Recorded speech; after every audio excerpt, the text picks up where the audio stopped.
안녕하세요. 지난 시간에는 천황제 이데올로기가 어떻게 만들어졌는지 살펴봤습니다.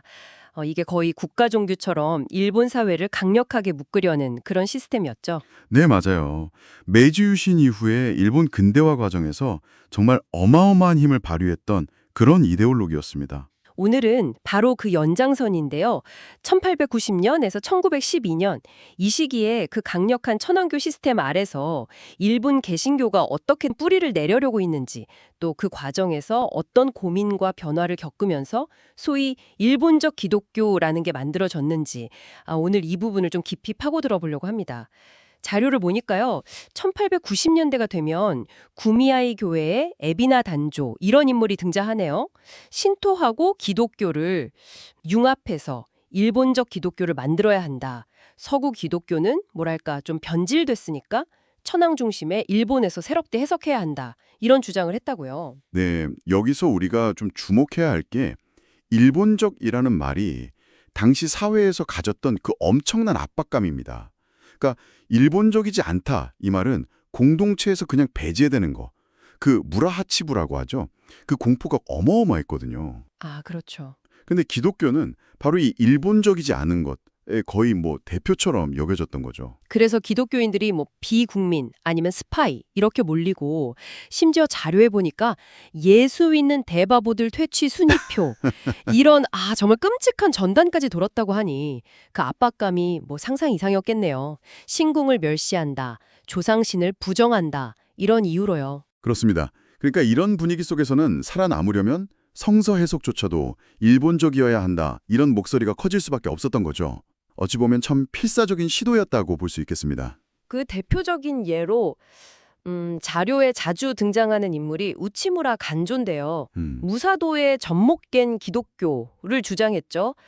그 마치 무사도라는 오래된 나무에 기독교라는 새 가지를 이렇게 접붙여야 그래야 비로소 완성된다. 약간 이런 생각이었던 것 같아요. 네, 우치무라는 사무라이 정신, 그 무사도를 바탕으로 해서 예수를 믿는 것이야말로 일본인에게 가장 자연스럽고 또 올바른 길이다 이렇게 봤습니다. 근데 이 시각에는 비판도 사실 만만치 않았어요.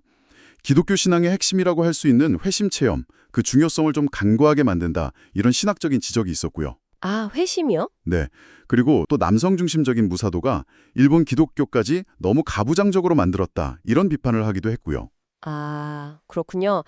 그럼에도 불구하고 이 주장이 기독교도 천황제와 뭐 공존할 수 있다 이런 인식을 넓힌 건 맞는 것 같네요. 근데 더 나아가서 많은 기독교인들이 민족주의에 좀 빠져들어서 청일전쟁 같은 제국주의 전쟁을 정의로운 전쟁으로 여기게 됐다니 우치무라 본인도 청일전쟁을 문명국 일본이 야만국 청나라에게 주는 교훈의 회초리 이렇게 표현했다는 기록은 저도 좀 충격적이었습니다. 네, 결국 천황제 이데올로기를 어느 정도 받아들인 일본적 기독교는 국가주의적이고 또 제국주의적인 시각에서 자유롭기가 어려웠다. 이런 한계를 보여주는 거죠.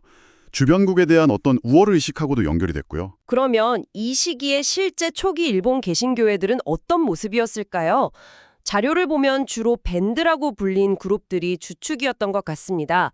구마모토, 삿포로, 요코하마 밴드 이렇게 언급되는데 대부분 보니까 몰락한 사무라이 출신들이었군요. 맞습니다. 이 세 밴드가 공통적으로는 서구 선교사로부터 좀 독립된 그리고 초교파적인 일본적인 교회를 세우자 이런 강한 열망이 있었어요. 하지만 그 방향은 조금씩 달랐습니다. 예를 들면 구마모토 밴드는 제인스라는 선교사의 영향 아래서 좀 국가주의적인 색채가 강했고 조합교회 형성으로 이어졌고요. 삿포로 밴드는 클라크의 영향을 받아서 좀 더 개인주의적이고 자유주의적인 신앙을 추구했고 우치무라 간조 같은 인물을 배출하면서 나중에는 무교회주의 운동으로 발전하는 그런 배경이 됩니다. 그리고 요코하마 밴드는 발라 같은 정식 선교사들하고 협력하면서 일본 기독공회를 조직했는데 겉으로는 교회 중심의 형식을 갖추면서도 내용적으로는 천황교하고 좀 절충하는, 즉 습합적인 모습을 보이기도 했습니다. 우에무라 마사이사 같은 인물들이 이 흐름을 대표했죠. 아, 그렇군요. 결국 이 세 그룹 모두 지향점은 조금씩 달랐지만 뭐랄까 천황제 이데올로기라는 그 거대한 우산 아래서 일본의 근대화에 기여하는 당식 그런 방식으로 기독교를 이해하고 실천하려고 했다. 이렇게 정리해 볼 수 있겠네요. 시간이 흘러서 1912년이 됐습니다. 자료에 따르면 메이지 정부가 이제 종교를 국가 관리하에 두려고 신토, 불교, 그리고 기독교 대표들을 모아서 삼교회동이라는 걸 열었다고요. 네, 당시 내무차관이었던 토코남이라는 인물이 주도했는데요. 표면적으로는 종교의 권위를 인정해주는 척 했지만 실제 목적은 좀 달랐습니다. 각 종교가 국가 목표, 그러니까 국채에 부응해서 일본적 특성에 맞게 발전해야 한다. 이렇게 강조하면서요. 특히 기독교에게 존황애국, 즉 천황을 높이고 나라를 사랑하는 정신으로 국가 발전에 협력하는 동지가 되어달라. 이렇게 요청한 거죠. 근데 놀라운 건 기독교계가 이걸 엄청 환영했다는 점이에요. 드디어 국가로부터 다른 종교들이랑 동등한 대우를 받게 됐다. 이 사실 자체에 굉장히 감격했다는 거죠. 당시 대표였던 이부카 카지노스케는 기독교가 무슨 별종이나 어린애 취급받던 것이 시정되었다. 이렇게까지 말했다고 하니 당시 기독교계 분위기를 좀 짐작할 수 있을 것 같습니다. 하지만 그 결과는 무엇이었을까요?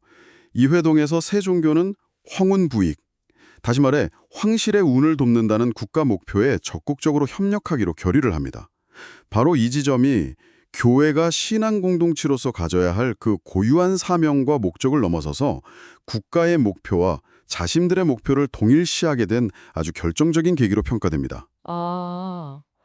국가 목표와 교회의 목표가 같아진다. 네, 바로 이 지점에서 교회의 본질적인 타락이 시작될 수 있다. 이런 비판적인 시각이 존재하는 겁니다. 오늘은 1890년부터 1912년까지 일본 개신교가 생존과 또 인정을 갈망하면서 일본적 기독교의 길을 모색했던 과정, 그리고 그 속에서 천황제 이데올로기와 어떻게 타협하고 때로는 동화되었는지 자료를 통해 살펴봤습니다. 초기 밴드들의 그 열정과 고민들, 그리고 삼교회동을 통해서 국가체제에 편입되는 과정까지. 정말 복잡하고 어려운 시기였던 것 같습니다. 그렇습니다. 국가의 그 강력한 이데올로기 앞에서 신앙의 본질을 지키면서 동시에 문화에 적응한다는 것이 이게 얼마나 어려운 과제인지를 정말 극명하게 보여주는 사례죠. 특히 국가 목표였던 화군부익에 동조하게 된 것은 어찌 보면 교회가 스스로의 목소리와 존재 이유를 잃어버릴 수 있는 아주 심각한 위험을 자초한 것이라고도 볼 수 있습니다. 오늘 이야기를 마무리하면서 이런 질문을 한번 던져보고 싶습니다. 복음의 메시지를 특정 문화에 맞게 잘 표현하는 것과 그 핵심적인 가치를 사회적, 정치적 압력 때문에 타협하는 것, 그 사이의 경계는 과연 어디일까요? 특히 이렇게 거센 시대적 요구 앞에서 그 경계를 어떻게 분별하고 지켜낼 수 있을지, 이건 오늘날 우리에게도 깊은 성찰을 요구하는 질문이 아닐까 싶습니다. 네, 다음 시간에는요.